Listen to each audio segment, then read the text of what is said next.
are back at it, saying Happy New Year to everybody out there. We are back with the new potty, the new cast, new look, same vibe. I'm Six, sitting with Coach Coop, and today we asking the question on our way back in: is New Year same you? Are you healing? Right, and I think it's about being honest about that. Like, I think it's played out, to be honest. I think it's played out to ask, are you healing? No, I think it's played out. New Year's resolutions are played out. Oh, New Year's resolutions are played out. I think they're played out. Got it. I think they're played out. I think they're played out because I feel like it's a scheme. It's a scheme. Every year you get in December and then you get your anxiety because you have to deal with your family, and then you get by yourself, and then you like, I'm going to be different going into the next year. And the gym going to hit you. And then T-Mobile or Verizon going to say you get you a new iPhone. And you're still caught up in the presents, and you still caught up in what you didn't do. And then boom, this new calendar day happens, and you're supposed to be like a whole new person. And I think it's BS. It's all cap. I think it's all cap. How do you feel about New Year's new resolution? Like, that's just me.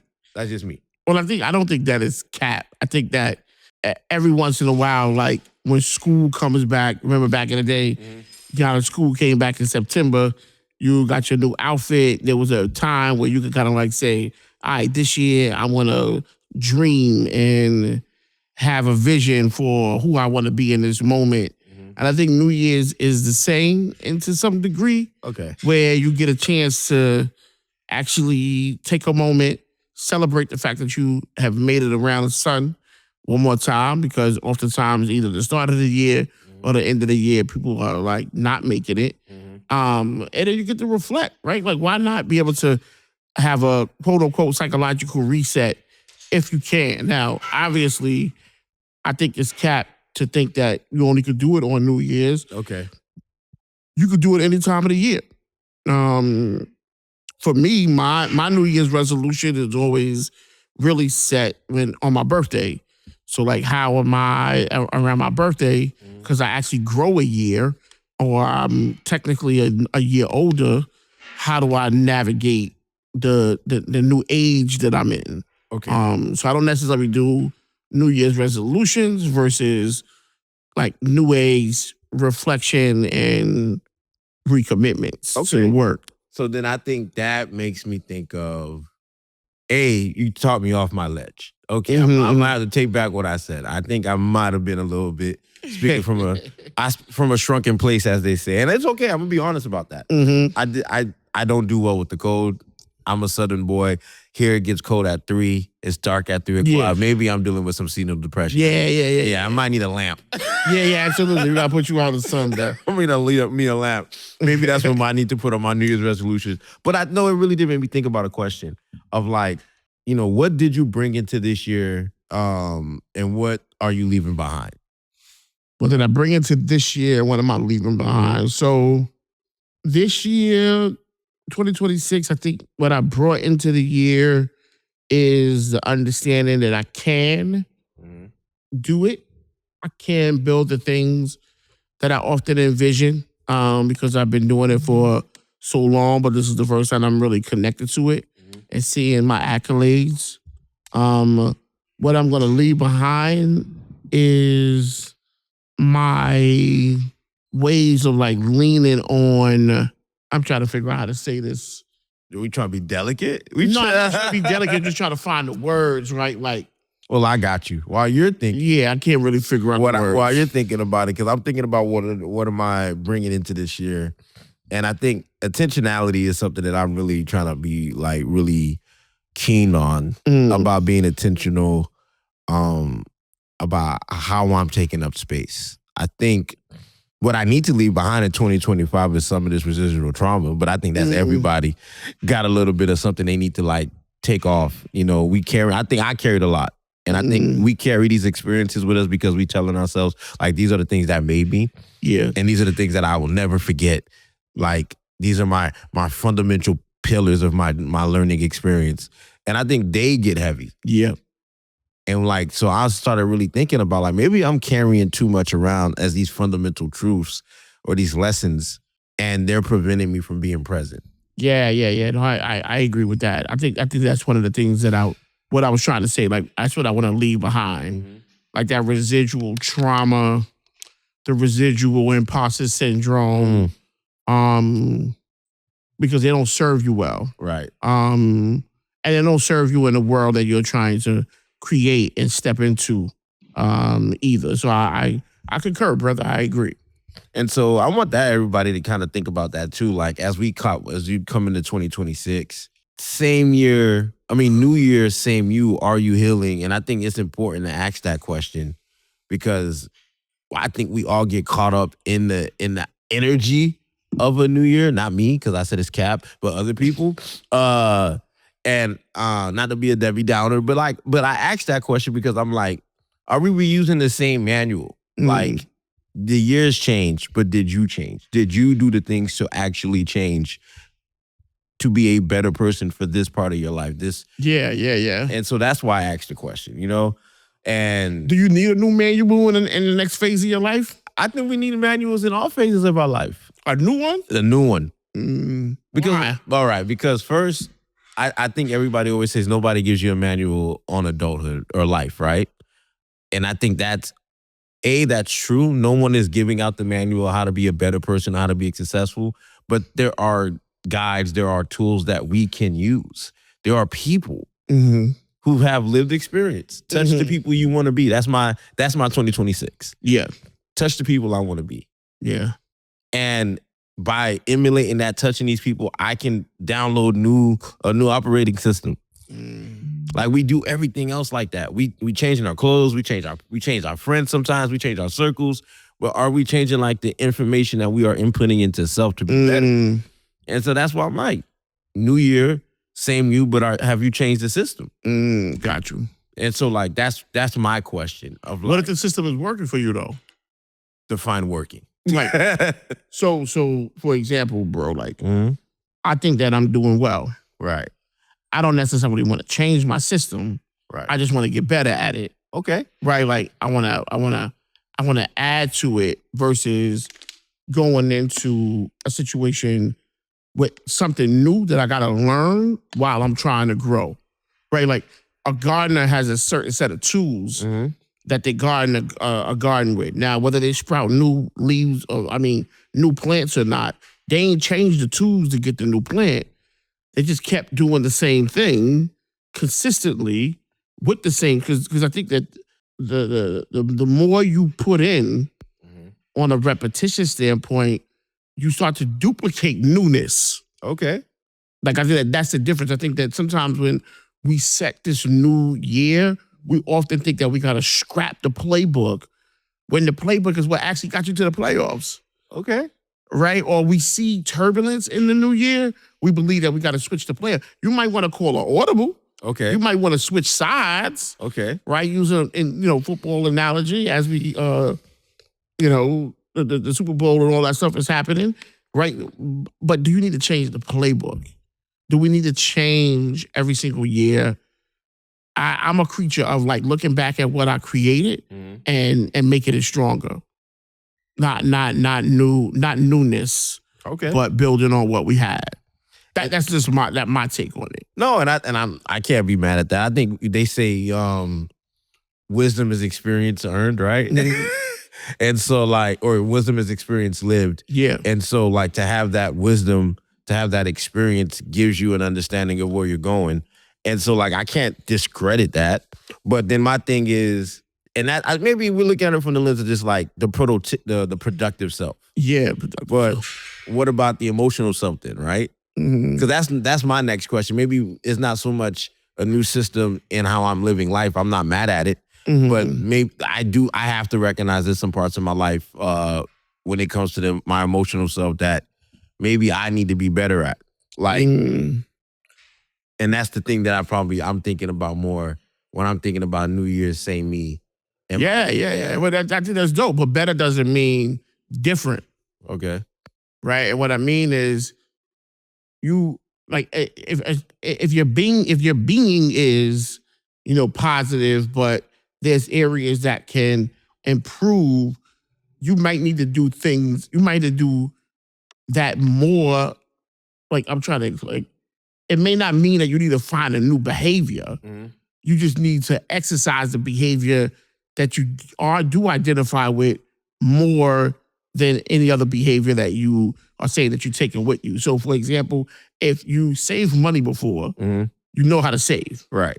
But if you don't save consistently, then what you need to do is start to operate with consistency in your ability to save money. So, yeah, don't feel like you got to do different or be different. You just need to be more of who you are. And because because I feel like sometimes people don't realize that your greatness is already tapped into who you're like already attached to you. And we start to search for these things when it's just like, nah, you are the water. You are it. Not to go on no soapbox. So. I think a soapbox is exactly what we're on. Yeah, man. We fail to realize that the gym and the tools are already within our spirit. And then we start to look for the gyms and the tools when what we should be doing is excavating all of the untapped potential that's within us as we are embarking into new spaces. Now I'm upset. No, and I'm in a good way. I think because it makes me think of this question in now of like, and you said it, being more consistent in something. And so then I pose a question of, is there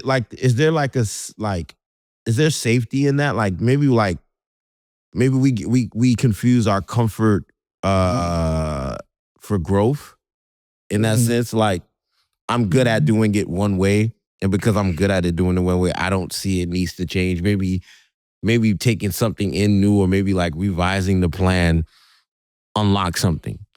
Yeah, absolutely. Well, there is safety and comfort. Yeah. That's why I never want to be comfortable. I want to be on the skinny branch. Okay. Right? Like keep me on the skinny branch, anything that I do, and put me in a position to always have to jump and leap for what I want.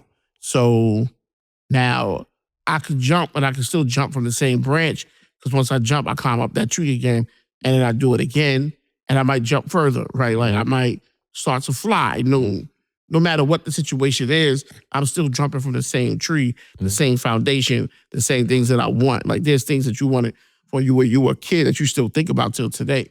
Why you don't have it is because someone told you that what that wasn't good enough. And now you're operating from a space where you feel like you got to be something different, or you got to do things different to get something new. And it's just like, nah, go back to the drawing board. Go right back to it. Damn. Because it's not complete. And tell me anything that you notice when it's not complete, do you actually get to enjoy it? No, it's in the completion of things that we actually fully enjoy what we want. That's a bar. Yeah, man. That's a bar. And for those of you who don't know, welcome. You are here with us at the B.R.O podcast. Welcome. I didn't even know where we went. I was so tired. Nah, we back. The new year already came in. We've been busy. We've been growing. 2025 was a good year. If you aren't following us on our socials, please do that. B.R.O at B.R.O.org. You can find us online, and Instagram is the B.R.O. You know where that's at. And then you got us at the Bro Foundation. So if you're not following, follow us. There'll be a little thing at the end of this where you can make sure you can get up at us. I'm Six. You can find me on all things Six. I'm not going to tell you my taxes. I don't need you in my business right now. But we are talking about New Year's, same you are, you healing. And I think this is another thing that brings up the new year. And I started off as a hater, but I'm on my Grinch vibe. Because we did Secret Santa and I didn't get anything, Coop. I'm still mad about that. Bro, that was like weeks ago, months ago. I'm still mad about that's what I'm trying to leave behind in 2020. I'm trying to leave my vindictive nature behind. I'm petty. Nah, I'm really not that mad. We got really good gifts for the Secret Santa. I'm just very funny. So here's a question about. I'm thinking about the danger of the new year, new me culture. Like again, I think it's predatory. So I really do think it's predatory. I have no. That's my thought. Oh, okay. I just stop right there. It's predatory. In what way? Like they sell like new journal books. Yeah. Someone tell you, you go to church, the pastor be like, "Yo, this is your year." Yeah, every year. Every year. Every year. So.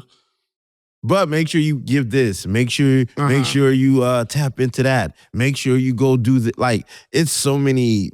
For me, I think there's so many commercial, the commodification, the of New Year, New Me, that it just takes away from the actual work, and people like lose themselves in the idea of it, or in the I'm gonna buy this thing and it's gonna make this year better for me than actually doing the work that's required. That's just me. Yeah. So because I think it's a negative connotation around like the new me. It's not a new you, it's an invested you. Oof. Right? Like and one of the things that people need to realize is that whatever it is that you want to do, if it will be different, you have to invest. You got to invest in a journal book so that way you can put your thoughts down on paper so that way they become your contract. You got to invest in the tithe or the offering at the church because now the idea is that now once you put the money on the line and you sow into what you want, it should be a remembrance of a commitment that you made if you were a believer of God. If you decide that you want to invest in a gym membership, you should utilize the investment because when you utilize the investment, it actually works for you. So I think moving away from the new me versus the committed you, right? Like maybe that's what you embody, I think is the difference. And it won't seem too so cliche. Now, it still involves you. And you have to some degree, have to invest, or we have to invest, not trying to single any one person out, but I think it shouldn't be new me, it should be renewed. Ooh. Right? Like, because I think that at some point, again, you ain't changing who you are. You just tapping into a you that was or existed at some point, and or a you that you were birthed into. Okay. Yeah. I'm not mad at that. I'm not, and I think we needed that. I think that makes more sense. And I think when I'm processing this idea of renewed me, invested me, committed me, I'm trying not to get caught in, again, like I said, the predatory nature of what I'm being constantly sold on social media. Yeah. And, in the world. Like I thought we have to be aware that something's always selling us something, right? Yeah, absolutely. Absolutely. And so that brings me to this idea of the culture of like January. There's a hustle culture in January, right? Like get all your ducks in a row, set up your year, set up your calendar. That Q1 it got to be tight. And for me, I like that. Maybe they cause anxiety in me, because we come off of the holidays of being around family and celebrating life and love. Everybody's like this. And then automatically hard reset. And then it's right back into what's the gains. And so it's a hard switch. So I'm like, even if we're talking about new year, renewed me, committed me, when do we even have time to process it? You're right. Like, that's probably why I feel like, I think it's a cap when we talk about new year, new me, because it's like, when do you even get a chance to reset and sit in that thought? Yeah, man. So I definitely hear that. But some people are doing that though. I know folks who, and if they don't practice this, like some people go on like weekend retreats, right? In between New Year's and, after Christmas, and they really set intention as they step into the next space for themselves. Like, I don't know if it is actually a new year. Like, so for me, I do that around my birthday. Like I said before, I try to create space where I reflect, because I know that technically from a biological standpoint, this will be a year that I actually get older. What have I done in the last 12 months up until June 13th that I'm proud of? And obviously I'm not changing. I'm just becoming an elder. So now what tools am I taking in my eldership that will do a few things? One, limit the amount of energy that I have to put out to be successful. Right. Two, how am I reflecting and giving myself grace and gratitude for what's either not accomplished and or was accomplished. And then 3, how am I now taking that mental and reflective inventory and saying, all right, yo, we can repurpose some of these things and we can, put them out again. Who cares, right? Like, Right. because not everybody was able to grab to it and or I did not complete it. So I think that is critical, man, that you start to really dissect your being and how you are experiencing your time in the world. So that brought me up to the point of like, how do we reset? And I think you really gave us that. And honestly, I think that's what I think I struggle with Yeah. is finding that groove here in the city, And I think that's the noise of it, the energy of it, and then finding that space where I feel confident or like allowed to Yeah. to be slow and to be present. So I think you really just gave the life hack. Yeah, absolutely. Yeah, man, and we're not allowed to because the world is like, come on, go this way, do it like this, blah blah blah. Or your family members, it's in your ear, like you still didn't get that done, and it's just like, yo, chill. It's my journey. It's my journey. It is, and I think what makes it special is the journey is messy and it's imperfect and it's not a straight line. And I think, and again, I'm not whoever sells New Year packaging and marketing. I'm sorry, I'm coming at you like this. You're doing great. Pierre, I see you. Maybe you can be a sponsor. Yeah, man.